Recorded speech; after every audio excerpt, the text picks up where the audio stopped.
Hello, hello. Hello, Mr. Powers. Hello, Mr. Powers. Hello, Mr. Powers. Care to have a little fun? Care to have a little fun?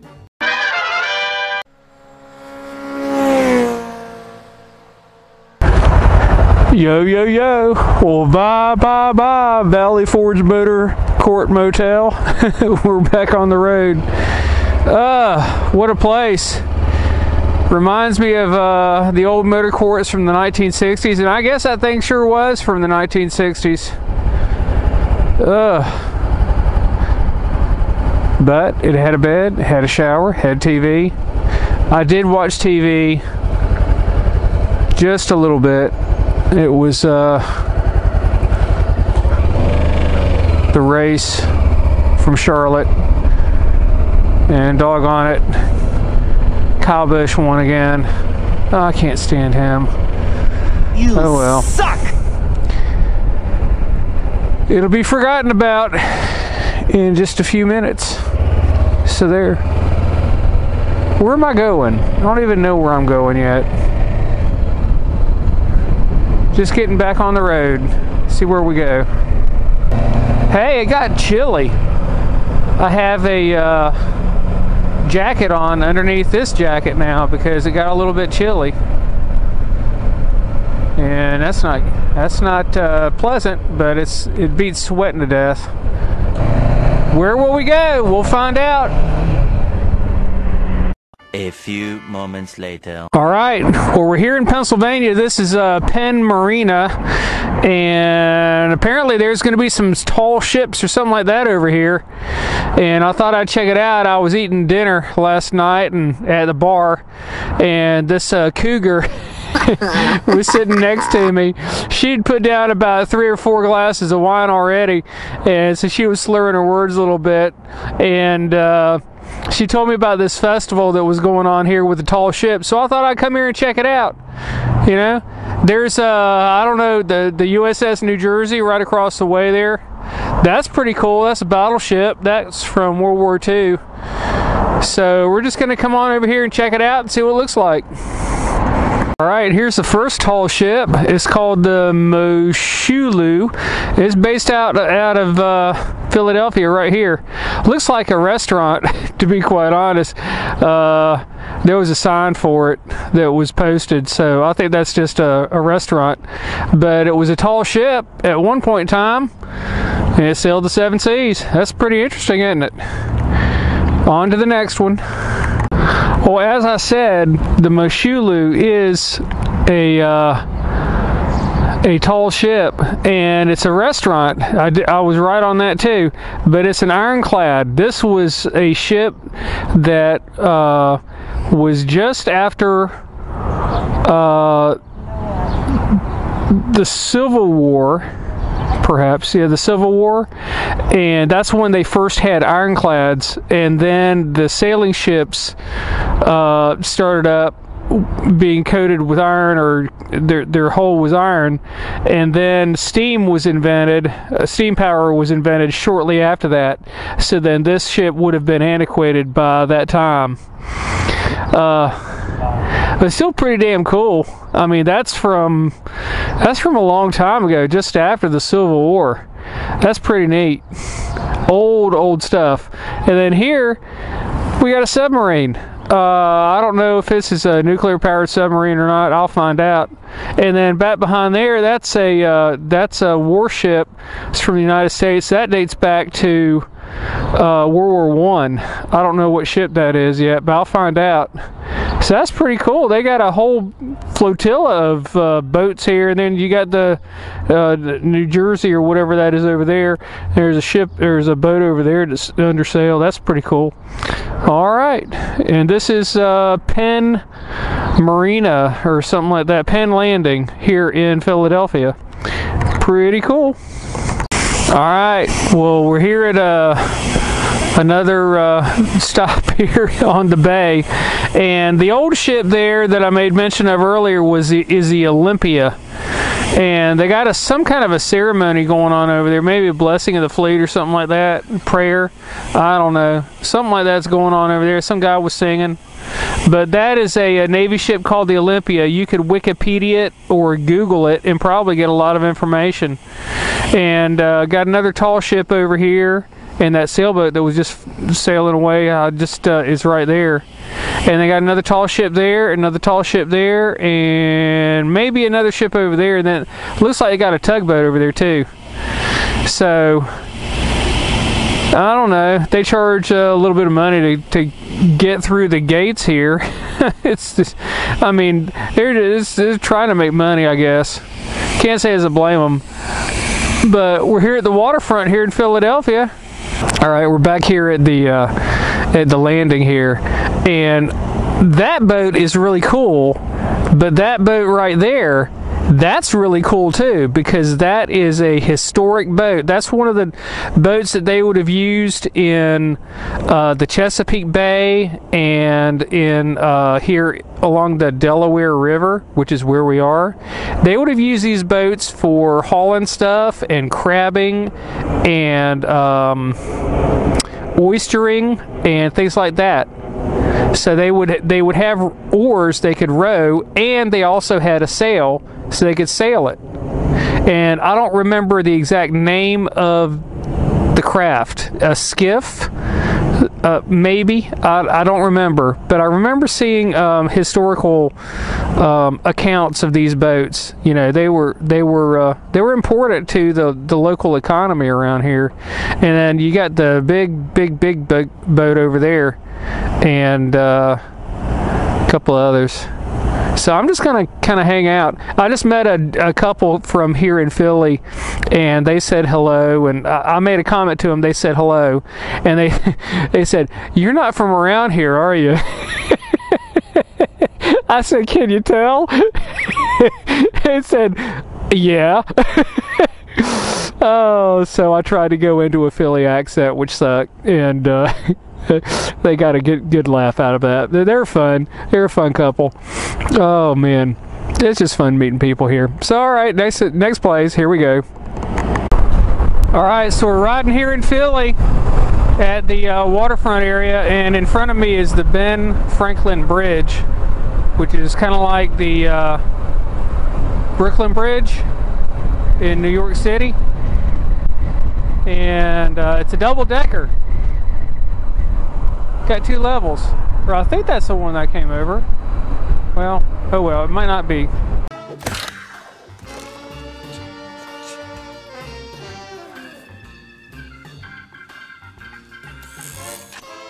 Is it cold in here? All right, guys, here we are. We are at a famous place. I don't know if it's famous, but it's a Ivy League place. Princeton University in Princeton. I think I'm in New Jersey, or I'm in New York. I can't remember. That doesn't sound too smart for a guy that's trying to talk about an Ivy League school, does it? Oh my goodness. So yeah, I just wanted to come to Princeton because you hear about Princeton. Hey, how many people know of somebody that has come from Princeton University? I can think of like 3 people. Brooke Shields, the model, she went to Princeton University. When she finally got of age where she wanted to go to school, she came to Princeton University. Everybody's laughing about it, saying that she was dumb, but she wasn't dumb. She was smart, and she graduated. And then who else came to Princeton? Albert Einstein came here to Princeton. He was pretty smart. So yeah. And then I had a preacher one time. Back when I was religious. I'm not really that religious now, but I had a preacher that graduated from Princeton, and he was a Presbyterian. Actually, Princeton is a Presbyterian school, and a lot of our founding fathers were Presbyterians. If you didn't know that, look it up. And another thing about Presbyterians and Princeton is that our form of government is kind of based loosely on Presbyterianism. where you had the preacher, and then you had a session, and then you had the elders. That would be the executive, and then the two parts of Congress. So there, that's pretty interesting. So yeah, just kind of doing what I'm doing here in Princeton, riding around, looking stupid, and just wanted to kind of check it out. It reminds me a lot of a school that's close by to where I live called Davidson College. Davidson College is based in Davidson, North Carolina, and it's called the Ivy League School of the South. And I believe it because it's freaking expensive to get into. But Princeton, yeah. I didn't have the smarts to get into it. Somebody else did. So, pretty cool. I'll talk about another person that was famous from Princeton here in just a second. Donk and Dave out. Well, Donk made it to Princeton. So at Princeton there was a famous resident, Albert Einstein. Einstein was a smart guy. He, if you ask any young person, they probably can name Einstein as probably the greatest scientist that's ever lived. He's probably that well known for E equals MC squared and his theory of relativity and all that. He got the Nobel Peace Prize not for the theory of relativity, but for his study of light. And there's a lot of stuff that Einstein came up with. E equals MC squared is one of them. Let's see if I can go into it. He came up with ideas that people just couldn't really think about or imagine at the time. Like, he determined that gravity would bend light, and it took years until a solar eclipse for somebody to actually verify that light bends with gravity. That took a lot of thought. He came up with the idea of having black holes. He thought that the idea was preposterous, but it was proven that that took place, and we now know that there are billions of black holes. At the center of our galaxy is most likely a supermassive black hole that everything is kind of rotating around. If you didn't know that, look it up. Another thing that he came up with was the idea of a gravitational wave, like a wave, you know, coming in from at the beach.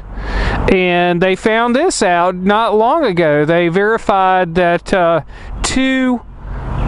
what were they called? Neutron stars collided billions of years ago, and they set up a machine to catch it, and the wave came through, and it passed right through the Earth, and we never knew it, of course, but they had this machine that cost $1 billion or something like that to catch the wave and verify that that was true. It was really amazing. This guy was so freaking smart. He came up with things that people just had no clue about at the time. His theory of relativity, somebody came up to him and said, hey, can you explain that? And he said, hey, here's relativity to the common person. You put your hand on a hot stove and it hurts for just a second, and it hurts, and it feels like it hurts for hours. But then you sit on a bench next to a pretty girl for hours and you talk to her, and it seems like it just takes a second or two. And that's relativity. It's all relative to your perception. That's relativity. So, pretty interesting. He was a great man. I've tried to understand Einstein and the theory of relativity and all that stuff for a long time. I still can't get my head around some of it. And I'm a science geek. I mean, I like it. I think it's cool. But he was beyond what I could think about. All right, another spot. Got to go there. For all of his brilliance Einstein was still pretty dumb because he did some things that were pretty stupid.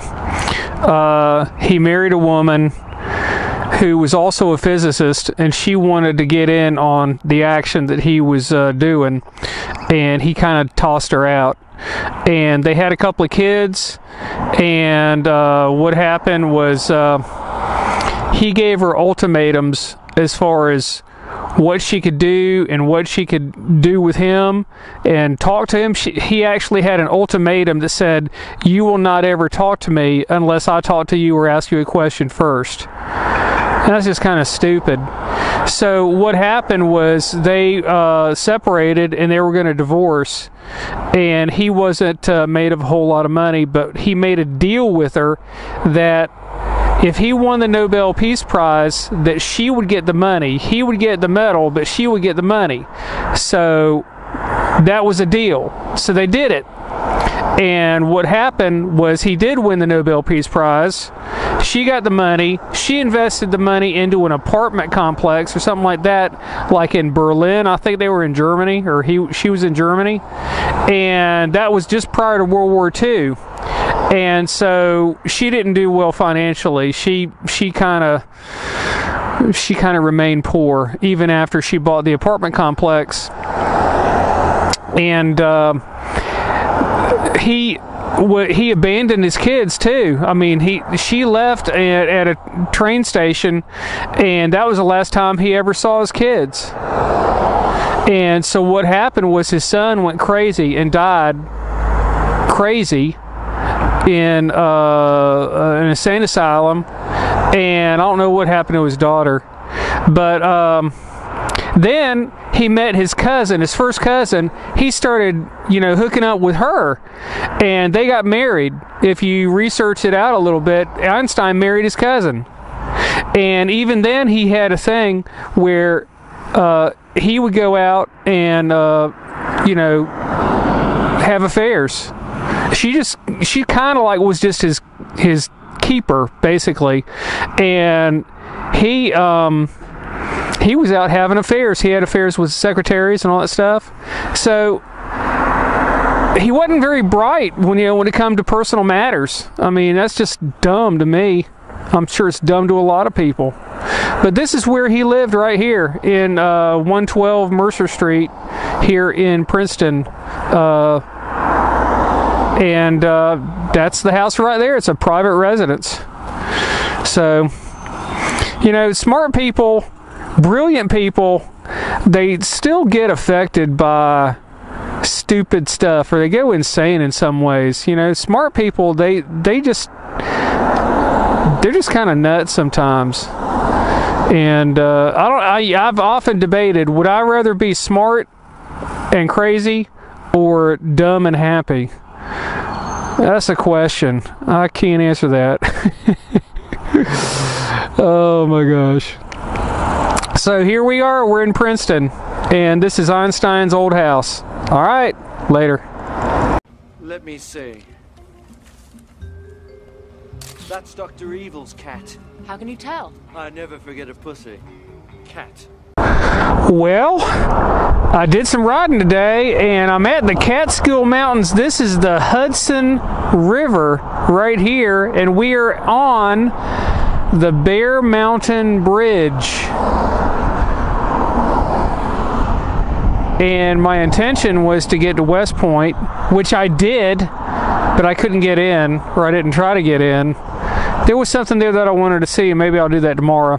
But right now I'm trying to find a campsite or a hotel room, and that's proving to be a little difficult. So I'll make do with what I got to do. But what of you? What of you? What of you? And this bridge is tremendous. Tremendous, tremendous. Okay, well, I'm going to show you where I wound up for the night. I'm at the Bear Mountain Bridge Motel, and as you can see, it's a very quaint little hotel, and it's run by a family that lives right in there, You got to ring the doorbell to get their attention. And they come out and they see about you, but they have like eight little places, 2 in the front, or 4 in the front, and 4 in the back, right there. And it's all right out of the 50s or 60s. Here's the bike, of course. It's all covered up. And then you just come on in through the door, and there it is. I got a bed. I got a little desk. Got air conditioner, got a little TV right there, and here's the bathroom. I don't know if the light will come on in the bathroom. The light will come on in the bathroom. Oh, there I am. And toilet, not too much of me, and all that. So it's a neat little place. Neat as a pin. All right, later. Actually, my name is Austin Powers. It says here, name Danger Powers. No. Danger's my middle name. Okay.